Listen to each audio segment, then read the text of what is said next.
नमस्कार, आप देख रहे हैं प्रश्नकाल। मैं हूं प्रीति सिंह। संसदीय लोकतंत्र में कार्यपालिका की निगरानी और जवाबदेही तय करने के लिए विधायिका के पास कई तरह के तरीके हैं। इनमें प्रश्नकाल सबसे महत्वपूर्ण है। संसद के दोनों सदनों में प्रश्नकाल की कार्यवाही के दौरान विभिन्न विषयों से जुड़े सवाल पूछे जाते हैं, जिसका जवाब संबंधित मंत्रालयों की ओर से दिया जाता है। लोकसभा में प्रश्नकाल के दौरान विभिन्न मंत्रालय से जुड़े विषयों पर सदस्यों ने सवाल पूछे, जिसका संबंधित मंत्रालय की ओर से जवाब दिया गया।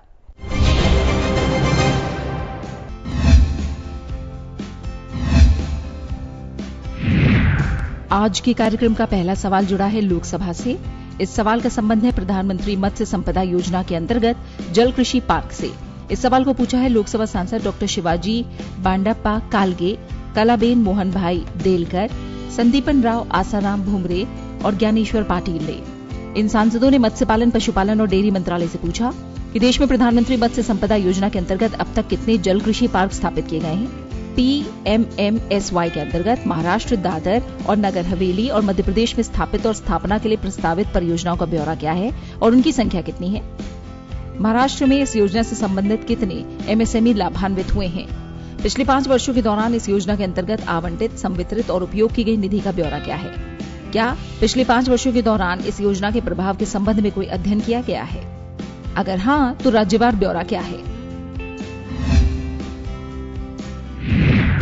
इस सवाल का जवाब दिया मत्स्य पालन, पशुपालन और डेयरी मंत्रालय में राज्य मंत्री जॉर्ज कुरियन ने। अपने जवाब में उन्होंने बताया कि मत्स्य पालन विभाग, मत्स्य पालन, पशुपालन और डेयरी मंत्रालय ने PMMSY यानी प्रधानमंत्री मत्स्य संपदा योजना के अंतर्गत 682 करोड़ रुपए की कुल लागत से 11 एकीकृत एक्का पार्कों के विकास के लिए विभिन्न राज्य सरकारों के प्रस्ताव को मंजूरी दे दी है। मत्स्य पालन विभाग भारत सरकार ने PMMSY के अंतर्गत महाराष्ट्र सरकार की 1447 करोड़ रुपए के मात्स्यिकी विकास प्रस्तावों को मंजूरी दी है, जिसमें 544 करोड़ रुपए केंद्रीय अंश हैं। स्वीकृत की गई प्रमुख परियोजना गतिविधियों में शामिल हैं फिश ब्रूड बैंकों, हैचरी, अंतर्देशीय जल कृषि, एज culture, recircularity aquaculture system, biofloc tank, biofloc fish culture, fish feed मिलें, संयंत्र, डीप सी फिशिंग वेसल्स, मौजूदा फिशिंग वेसल्स का उन्नयन, ऑर्नामेंटल फिशरीज इकाइयां, recreational fisheries, seaweed cultivation, disease diagnostic centre, गुणवत्ता परीक्षण प्रयोगशालाएं और आर्टिफिशियल रीफ्स।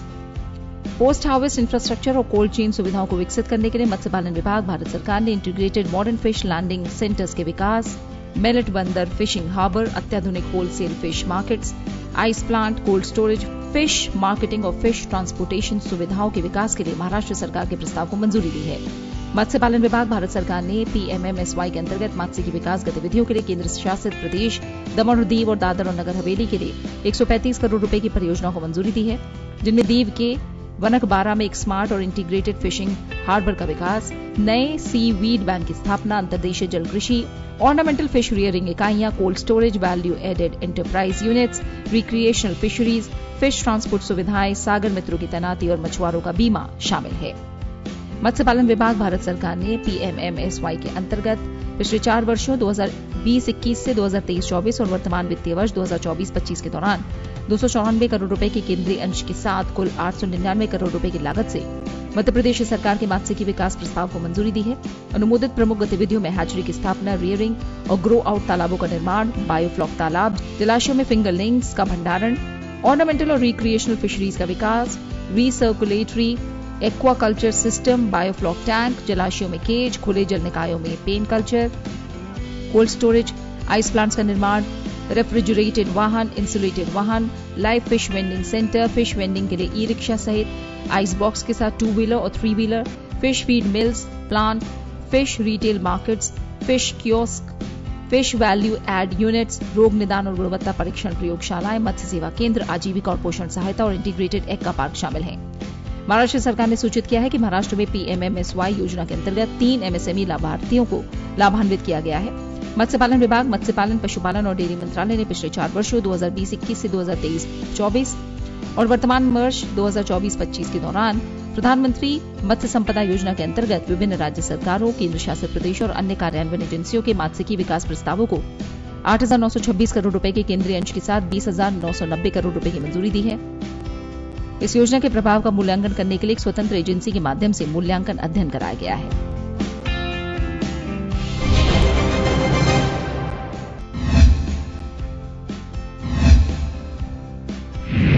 आज के कार्यक्रम का अगला सवाल जुड़ा है द्विपक्षीय निवेश संधि से। इस सवाल को पूछा है लोकसभा सांसद इटेला राजेंद्र और डी के अरुणा ने। इन सांसदों ने वाणिज्य और उद्योग मंत्रालय से पूछा कि क्या सरकार ने सतत विदेशी निवेश को बढ़ावा देने के लिए कुछ देशों के साथ द्विपक्षीय निवेश संधियों पर हस्ताक्षर किए हैं और सर्वप्रथम भारत का विकास की भावना के अनुरूप वर्तमान मॉडल BIT का पुनरुद्धार सुधार करके और इसे और अधिक निवेशक हितैषी बनाया जाएगा। अगर हाँ तो इससे जुड़ा ब्यौरा क्या है और 1989 से लेकर आज की तारीख तक इस संबंध में देशवार कितनी प्रगति हुई है और देश को इससे कितना लाभ हुआ है। इस सवाल का जवाब दिया वाणिज्य और उद्योग मंत्रालय में राज्य मंत्री जितेंद्र प्रसाद ने। अपने जवाब में उन्होंने बताया कि भारत ने देशों के साथ द्विपक्षीय निवेश संधियों पर हस्ताक्षर किए हैं। निरंतर विदेशी निवेश को प्रोत्साहित करने और सर्वप्रथम भारत का विकास की भावना से 2024 में संयुक्त अरब अमीरात और उज्बेकिस्तान के साथ BIT पर हस्ताक्षर किए गए हैं। भारत ने 2015 में अपने मॉडल BIT को संशोधित किया, जिसका उपयोग मौजूदा और भविष्य के लिए BIT पुनर्संवाद के लिए शुरुआती बिंदु के रूप में किया गया था। हालांकि वैश्विक स्तर पर देश अपने BIT में संशोधन के अवसरों का उत्तरोत्तर पता लगा रहे हैं और नए BIT पर बातचीत कर रहे हैं। इसके अलावा भारत द्वारा अपने मॉडल BIT की समीक्षा किए हुए लगभग 10 वर्ष बीत चुके हैं। निवेशक की मित्रता और राज्य की नियामक शक्ति के बीच समग्र संतुलन बनाने के लिए भारत की मॉडल BIT में कुछ खंडों की समीक्षा करने की आवश्यकता महसूस की गई। 1991 के आर्थिक सुधारों के बाद 2014 तक भारत ने 83 देशों के साथ द्विपक्षीय निवेश संधियों पर हस्ताक्षर किए हैं, जिनमें से 74 की अभी पुष्टि की गई और उन्हें लागू किया गया। इन संधियों का विवरण आर्थिक कार्य विभाग की वेबसाइट पर देखा जा सकता है। वर्ष 2015 में संशोधित मॉडल BIT के आधार पर उन देशों के साथ मौजूदा संधियों को समाप्त करने का निर्णय लिया गया था जिनकी प्रारंभिक वैधता अवधि समाप्त हो गई थी और संशोधित मॉडल BIT के आधार पर फिर से बातचीत शुरू की जाए। तब से भारत ने बेलारूस, किर्गिज गणराज्य के साथ द्विपक्षीय निवेश संधियों, ब्राजील, UAE और उज्बेकिस्तान के साथ निवेश सहयोग और सुविधा संधि पर हस्ताक्षर किए हैं। भारत, ताइपे एसोसिएशन और ताइपे आर्थिक और सांस्कृतिक केंद्र के बीच भी द्विपक्षीय निवेश समझौतों पर हस्ताक्षर किए गए हैं। BIT एक दूसरे के देशों में निजी विदेशी निवेश की रक्षा के लिए पारस्परिक प्रतिबद्धता प्रदान करते हैं। इनका उद्देश्य सुविधा स्तर को बढ़ाना और समान अवसर सुनिश्चित करके और निवेशकों को अनुकूल निवेश माहौल प्रदान करके निवेशकों के विश्वास को बढ़ावा देना है।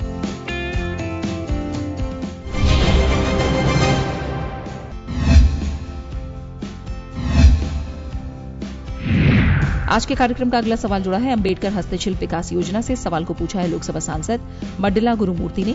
उन्होंने वस्त्र मंत्रालय से पूछा कि क्या सरकार ने अंबेडकर हस्तशिल्प विकास योजना के अंतर्गत कलमकारी शिल्प संकुल के विकास के लिए किसी निर्माता कंपनी का गठन करने की दिशा में कोई कदम उठाए हैं। अगर हाँ तो इस पहल की वर्तमान स्थिति और इसके कार्यान्वयन की समय सीमा क्या है। AHBY के अंतर्गत निर्माता कंपनी मॉडल के माध्यम से कलमकारी कारीगरों को क्या विशिष्ट लाभ और सहायता प्रदान की जाएगी। कलमकारी शिल्प संकुल के विकास के लिए अब तक कितनी धनराशि आवंटित और उपयोग की गई है। इस सवाल का जवाब दिया वस्त्र मंत्रालय में राज्य मंत्री पवित्र मार्गरीटा ने। अपने जवाब में उन्होंने बताया कि वस्त्र मंत्रालय के अधीन विकास आयुक्त कार्यालय शिल्प संकुलों में उत्पादक कंपनी के गठन के लिए सहायता प्रदान करता है। राष्ट्रीय हस्तशिल्प विकास कार्यक्रम योजना के उपघटक अंबेडकर हस्तशिल्प विकास योजना के अंतर्गत विकास आयुक्त कार्यालय के सहयोग से कलमकारी प्रिंटिंग शिल्प में एक उत्पादक कंपनी अर्थात Messrs tex venue handicrafts producers company limited, Pedana, Machilipatnam, Krishna जिला का गठन किया गया है। वित्तीय वर्ष 2020-21 में गठित उत्पादक कंपनी द्वारा वित्तीय वर्ष 2024-25 तक लगभग 500 कलमकारी कारीगरों को लाभ पहुंचाते हुए कई इंटरवेंशन कार्यान्वित किए गए। उत्पादक कंपनी को सेमिनार, प्रदर्शनी, उद्यमिता विकास कार्यक्रम, शिल्प प्रदर्शन कार्यक्रम, डिजाइन और प्रौद्योगिकी विकास कार्यशालाएं, 100 टूल किटों का वितरण और प्रचार और ब्रांड संवर्धन जैसे विभिन्न इंटरवेंशन के लिए 60,90,300 रुपए की राशि स्वीकृत की गई। वित्तीय वर्ष 2020-21 से 2024-25 तक राष्ट्रीय हस्तशिल्प विकास कार्यक्रम योजना के उपघटक अंबेडकर हस्तशिल्प विकास योजना के अंतर्गत कलमकारी शिल्प संकुलों के विकास के लिए स्वीकृत कुल धनराशि 1,40,23,441 रुपए है।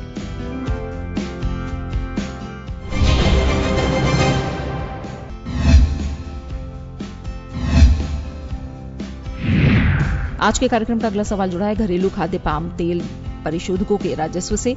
इस सवाल को पूछा है लोकसभा सांसद जियाउर रहमान ने। उन्होंने कृषि और किसान कल्याण मंत्रालय से पूछा कि क्या लगातार मांग और अधिक प्राप्तियों के कारण घरेलू खाद्य पाम तेल परिशोधकों के राजस्व में इस वित्त वर्ष में लगभग 10% की वृद्धि होने का अनुमान है।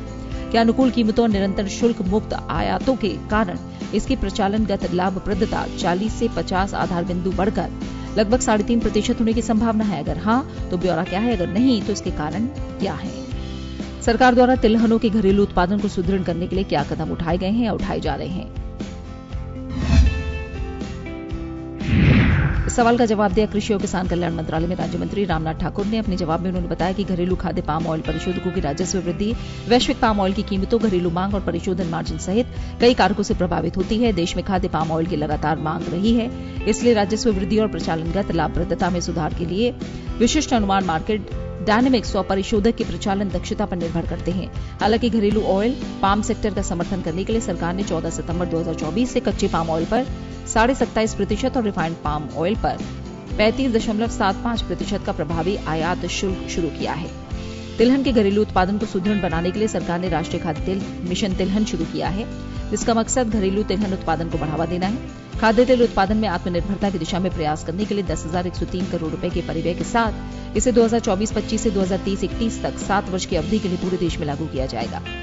NMEO तिलहन का उद्देश्य रेपसीड, सरसों, मूंगफली, सोयाबीन, सूरजमुखी और तिल जैसी प्रमुख प्राथमिक तिलहन फसलों के उत्पादन को बढ़ावा देना है। साथ ही कपास के बीज, राइस ब्रान, कॉर्न ऑयल और वृक्ष जनित तेलों जैसे माध्यमिक स्रोतों से संग्रह और निष्कर्षण दक्षता को भी बढ़ाना है। मिशन का लक्ष्य प्राथमिक तिलहन उत्पादन को 39 मिलियन टन वर्ष 2022-23 से बढ़ाकर वर्ष 2030-31 तक 69.7 मिलियन टन करना है।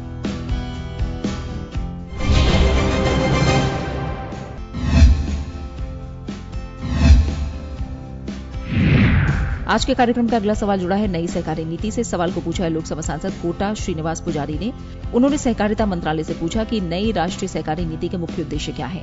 नई सहकारी नीति के अंतर्गत कर्नाटक सहकारी समिति संशोधन अधिनियम 2024 से जुड़े वित्तीय निहितार्थ और प्रत्यायोजित विधायी शक्तियां क्या हैं। इस सवाल का जवाब दिया सहकारिता मंत्री अमित शाह ने। अपने जवाब में उन्होंने बताया कि सहकारिता मंत्रालय की सहकार से समृद्धि के अधिदेश को पूरा करने के लिए नई राष्ट्रीय सहकारिता नीति की परिकल्पना की गई है। नई राष्ट्रीय सहकारिता नीति की रूपरेखा तैयार करने, जो कि सहकारी क्षेत्र की वास्तविक क्षमता प्राप्त करने के लिए संरचना प्रदान करे, उसके लिए दिनांक 2/9/2022 को सुरेश प्रभाकर प्रभु की अध्यक्षता में एक राष्ट्रीय स्तर की समिति का गठन किया गया, जिसमें सहकारी क्षेत्र के विशेषज्ञों, राष्ट्रीय, राज्य, जिला, प्राथमिक स्तर की सहकारी समितियों, सभी राज्य संघ राज्य क्षेत्रों के सचिव और सहकारी समितियों के पंजीयक और केंद्र मंत्रालयों, विभागों के अधिकारी शामिल थे। इस समिति ने 17 बैठकें आयोजित की और देश भर में हितधारकों से सुझाव प्राप्त करने के लिए 4 क्षेत्रीय कार्यशालाएं की। प्राप्त सुझाव को प्रारूप नीति में यथोचित रूप से समाविष्ट कर लिया गया है। प्रारूप नीति तैयार कर ली गई है, जिसे अंतिम रूप दिया जा रहा है।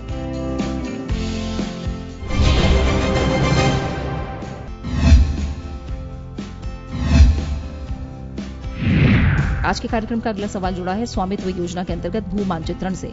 इस सवाल को पूछा है लोकसभा सांसद हैबी ईडन ने। उन्होंने पंचायती राज मंत्रालय से पूछा कि स्वामित्व योजना के अंतर्गत भू मानचित्रण के लिए केरल राज्य सहित कितने गांवों को शामिल किया गया है। इस योजना के अंतर्गत कितने गांव का मानचित्रण किया जाना बाकी है और उन गांव में मानचित्रण न होने के क्या कारण है।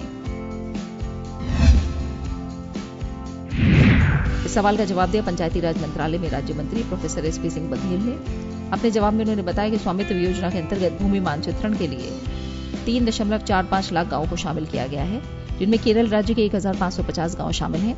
कुछ राज्यों में विभिन्न कारणों, जैसे पहले से मौजूद डेटा या इसी तरह पहले मौजूद कार्यक्रमों के कारण इस योजना को लागू नहीं किया गया है। सिक्किम, तेलंगाना और तमिलनाडु ने केवल कुछ गांवों के साथ प्रारंभिक पायलट चरण में भाग लिया, लेकिन पहले से मौजूद रिकॉर्ड के कारण इसे जारी नहीं रखने का विकल्प चुना है। बिहार, पश्चिम बंगाल, मेघालय, नागालैंड और चंडीगढ़ ने अभी तक योजना के कार्यान्वयन के लिए समझौता ज्ञापन पर हस्ताक्षर नहीं किए हैं। इसके अलावा पश्चिम बंगाल और केरल में आवासीय संपत्तियों के अधिकारों के रिकॉर्ड ग्रामीण भूमि रिकॉर्ड के हिस्से के रूप में पहले से मौजूद हैं। ओडिशा और असम पहले से मौजूद रिकॉर्ड के कारण सीमित संख्या में गांवों में सर्वेक्षण का कार्य कर रहे हैं। झारखंड में ये योजना फिलहाल रोक दी गई है। दिल्ली में योजना 31 गांव में लागू की गई है, जिसके संपत्ति कार्ड अभी तक तैयार नहीं किए गए हैं। राज्यसभा में प्रश्नकाल के दौरान विभिन्न दलों के सांसदों ने मंत्रालय से जुड़े कई विषयों पर सवाल पूछे, जिसका सरकार की ओर से जवाब दिया गया।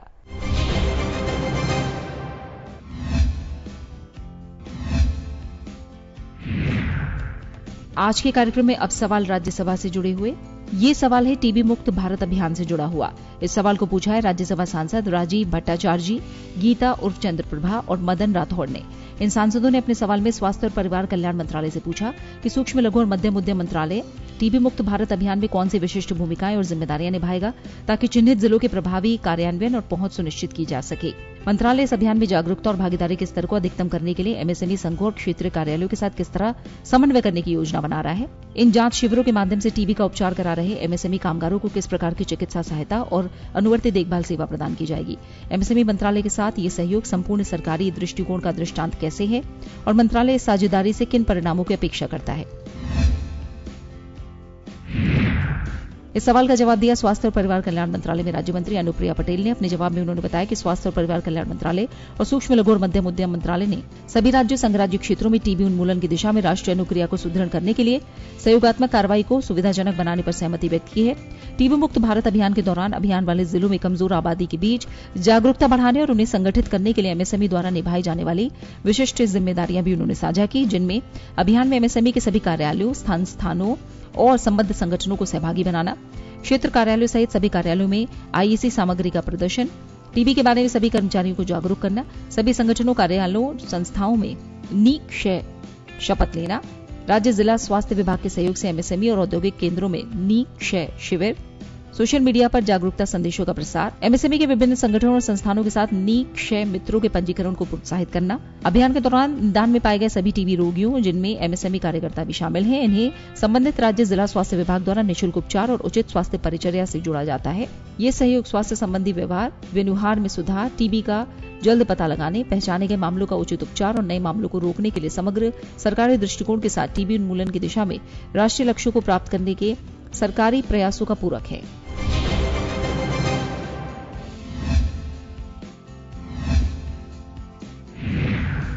आज के कार्यक्रम का अगला सवाल जुड़ा है सौर ऊर्जा उत्पादन से। सवाल को पूछा है राज्यसभा सांसद नरहरि अमीन ने। उन्होंने नवीन और नवीकरणीय ऊर्जा मंत्रालय से पूछा कि देश में सौर ऊर्जा उत्पादन को बढ़ावा देने के लिए मंत्रालय द्वारा क्या कदम उठाए गए हैं। देश में कुल सौर ऊर्जा उत्पादन क्षमता कितनी है, इसका ब्यौरा क्या है, सौर ऊर्जा के लिए प्रति यूनिट औसत लागत कितनी है और देश में प्रस्तावित मेगा सौर पार्कों का राज्यवार और क्षमतावार ब्यौरा क्या है। इस सवाल का जवाब दिया नवीन और नवीकरणीय ऊर्जा और विद्युत मंत्रालय में राज्य मंत्री श्रीपद येसो नाइक ने। अपने जवाब में उन्होंने बताया कि सरकार ने देश में सौर ऊर्जा को बढ़ावा देने के लिए कई कदम उठाए हैं। 28 फरवरी 2025 की स्थिति के अनुसार देश में स्थापित सौर विद्युत क्षमता 102.57 गीगावाट है। वर्तमान वित्त वर्ष 2024-25 के दौरान बोली में पाए गए सौर टैरिफ प्रति यूनिट ₹2.25 से ₹2.15 से ₹3.05 के बीच है। सरकार सौर पार्कों और अल्ट्रा मेगा सौर विद्युत परियोजनाओं का विकास के लिए योजना को कार्यान्वित कर रही है। इस योजना के तहत 39,958 मेगावाट की क्षमता को मंजूरी दी गई है। देश में सौर ऊर्जा को बढ़ावा देने के लिए किए गए प्रमुख उपायों की अगर बात करें तो इनमें वित्त वर्ष 2023-24 से वित्त वर्ष 2027-28 तक अक्षय ऊर्जा कार्यान्वयन एजेंसियों द्वारा जारी की जाने वाली 50 गीगावाट वर्ष की अक्षय ऊर्जा विद्युत बोलियों के लिए ट्रैजेक्टरी की अधिसूचना, ऑटोमेटिक रूट के अंतर्गत 100% तक प्रत्यक्ष विदेशी निवेश की अनुमति, सौर और पवन विद्युत की इंटरस्टेट बिक्री के लिए 30 जून 2025 तक चालू होने वाली परियोजनाओं के लिए ग्रीन हाइड्रोजन परियोजना के लिए दिसंबर 2030 तक और अपतटीय पवन परियोजनाओं के लिए दिसंबर 2032 तक इंटरस्टेट ट्रांसमिशन प्रणाली शुरू करने को माफ कर दिया गया है। अक्षय ऊर्जा खपत को बढ़ाने के लिए अक्षय ऊर्जा खरीद बाध्यता के बाद अक्षय उपभोग बाध्यता ट्रैजेक्टरी को 2029-30 तक के लिए अधिसूचित किया गया है। ऊर्जा संरक्षण अधिनियम 2001 के अंतर्गत सभी नामित उपभोक्ताओं पर लागू आरसीओ की अनुपालना न करने पर जुर्माना लगाया जाएगा। आरसीओ में विकेंद्रीकृत अक्षय ऊर्जा स्रोतों से खपत की निर्दिष्ट मात्रा भी शामिल है। निवेशों को आकर्षक और सुविधाजनक बनाने के लिए परियोजना विकास एकक की स्थापना की गई है। ग्रिड कनेक्टेड सौर, पवन और सौर हाइब्रिड और सतत ऑपरेशन योग्य अक्षय ऊर्जा परियोजनाओं से विद्युत की खरीद के लिए टैरिफ आधारित स्पर्धात्मक बोली प्रक्रिया के लिए मानक बोली दिशा निर्देश जारी किए गए हैं।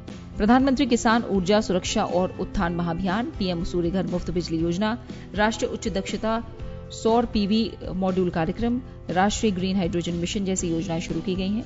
अल्ट्रा मेगा अक्षय योजना पार्क की स्थापना के लिए अक्षय ऊर्जा डेवलपरों को बड़े स्तर पर अक्षय ऊर्जा परियोजनाओं की स्थापना के लिए भूमि और ट्रांसमिशन उपलब्ध कराने के लिए योजना का कार्यान्वयन किया जा रहा है। अक्षय विद्युत की निकासी के लिए ग्रीन एनर्जी कॉरिडोर योजना के अंतर्गत नई ट्रांसमिशन लाइनें बिछाने और नई सब स्टेशन क्षमता विकसित करने के लिए वित्त पोषण किया गया है। 500 किलोवाट तक या स्वीकृत विद्युत लोड तक जो भी कम हो, नेट मीटरिंग के लिए विद्युत नियम 2020 जारी किए गए हैं। समान अक्षय ऊर्जा टैरिफ शुरू की गई है, जिसके माध्यम से टैरिफ आधारित प्रतिस्पर्धी बोली प्रक्रिया के जरिए दी गई समान प्रकार की अलग अलग अक्षय ऊर्जा परियोजनाओं के टैरिफ का औसत निकालकर उपभोक्ताओं को एक समान टैरिफ प्रदान किया जाएगा। 15 फरवरी 2024 से सौर विद्युत केंद्रीय पूल और सौर पवन हाइब्रिड सेंट्रल पूल के लिए URET के कार्यान्वयन को अधिसूचित किया गया है। सौर फोटोवोल्टिक मॉड्यूलों और ग्रिड कनेक्टेड सौर इन्वर्टरी के लिए मानक और लेबलिंग कार्यक्रम शुरू किए गए हैं। तीव्र अक्षय ऊर्जा ट्रैजेक्टरी के लिए आवश्यक ट्रांसमिशन अवसंरचना को बढ़ाने के लिए 2030 तक की ट्रांसमिशन योजना तैयार की गई है। विद्युत विलंब भुगतान अधिभार और संबंधित मामले नियम LPS नियम की अधिसूचना जारी की गई है। सभी के लिए किफायती, भरोसेमंद और सतत हरित ऊर्जा तक पहुंच सुनिश्चित करने के उद्देश्य से 6 जून 2022 को विद्युत नियम 2022 अधिसूचित किए गए हैं। वितरण लाइसेंस धारी को उसी विद्युत प्रभाग में स्थित कुल मिलाकर 100 किलोवाट या इससे अधिक के एकल या बहु एकल कनेक्शन के माध्यम से 100 किलोवाट या इससे अधिक की संविदा मांग के साथ किसी भी उपभोक्ता को हरित ऊर्जा खुली पहुंच की अनुमति है। एक्सचेंजों के माध्यम से अक्षय ऊर्जा विद्युत की बिक्री को सुविधाजनक बनाने के लिए ग्रीन टर्म अहेड मार्केट की शुरुआत की गई है। सरकार ने आदेश जारी किए हैं कि विद्युत की आपूर्ति साख पत्र या अग्रिम भुगतान के माध्यम से की जाएगी, ताकि वितरण लाइसेंस धारियों द्वारा अक्षय ऊर्जा उत्पादकों को समय पर भुगतान सुनिश्चित हो सके।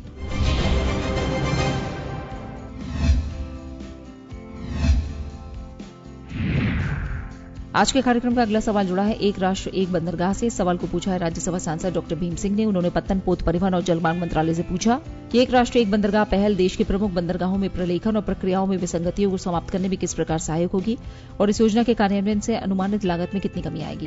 क्या प्रलेखन कार्यक्रमों के डिजिटलीकरण और स्वचालन के लिए कदम उठाए गए हैं? अगर हाँ तो ब्यौरा क्या है? इस सवाल का जवाब दिया पत्तन, पोत, परिवहन और जलमार्ग मंत्री सर्बानंद सोनोवाल ने। उन्होंने एक राष्ट्र एक पत्तन प्रक्रिया पहल में पत्तन प्रक्रियाओं की मैपिंग और मानकीकरण और प्रलेखन पर फोकस किया है। इसमें सभी महापत्तनों में पत्तन मूल्य श्रृंखला के भीतर मौजूदा प्रक्रियाओं और आदान प्रदान किए गए दस्तावेजों की व्यापक समीक्षा करना शामिल है, जिनमें कंटेनर, हाई बल्क और लिक्विड बल्क सहित विभिन्न कार्गो के प्रकार के साथ ही निर्यात, आयात, ट्रांसशिपमेंट और तटीय प्रचालन जैसी विभिन्न आवाजाही श्रेणियां शामिल हैं। ONOP पहल के कार्यान्वयन से कंटेनर प्रचालनों और बल्क कार्गो दोनों के लिए कागजी कार्रवाई में लगभग 25% की पर्याप्त कमी आने की प्रत्याशा है, जिससे लॉजिस्टिक्स लागत में कमी आएगी। पत्तन, पोत, परिवहन और जलमार्ग मंत्रालय में राष्ट्रीय लॉजिस्टिक्स पोर्टल मरीन के माध्यम से पत्तन प्रक्रियाओं के डिजिटलीकरण और स्वचालन और प्रलेखन को प्राथमिकता दी है, जिसमें पत्तन प्रचालन प्रणाली के रूप में एंटरप्राइज व्यवसाय प्रणाली को भी एकीकृत किया गया है।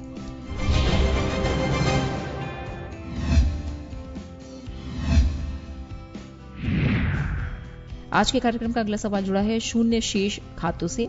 इस सवाल को पूछा है राज्यसभा सांसद रेखा शर्मा और नरहरि अमीन ने। इन सांसदों ने वित्त मंत्रालय से पूछा कि 2004 से 2014 के दशक की तुलना में 2014 से 2024 में शून्य शेष खाता खोले जाने की गति क्या रही है। महिलाओं, अनुसूचित जातियों, अनुसूचित जनजातियों और अन्य पिछड़े वर्गों जैसे कमजोर वर्गों के वित्तीय समावेशन पर क्या प्रभाव पड़ा है। क्या विगत दशक की तुलना में गत दशक के दौरान कुल घरेलू जमा राशि में महिलाओं की हिस्सेदारी में वृद्धि हुई है। वित्तीय समावेशन को बढ़ावा देने के लिए क्या कदम उठाए गए हैं।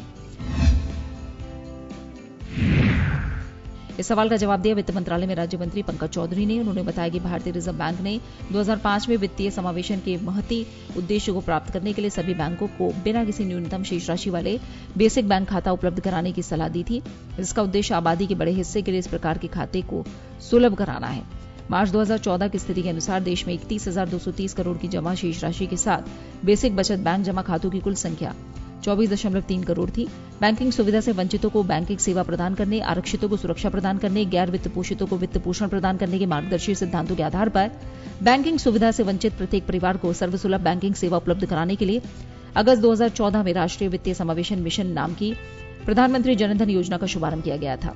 PMJDY के आरंभ होने से देश के वित्तीय समावेशन की स्थिति में भारी परिवर्तन हुआ। 14 मार्च 2025 तक 2,61,077 करोड़ की जमा शेष राशि के साथ कुल 55.08 करोड़ जनधन खाते खोले गए हैं। इनमें से 30 करोड़ 67 लाख खाते महिलाओं द्वारा खोले गए हैं। PMJDY कमजोर श्रेणियों सहित देश भर में बैंकिंग की पैठ में वृद्धि करने और वित्तीय समावेशन को बढ़ावा देने में सफल रही है।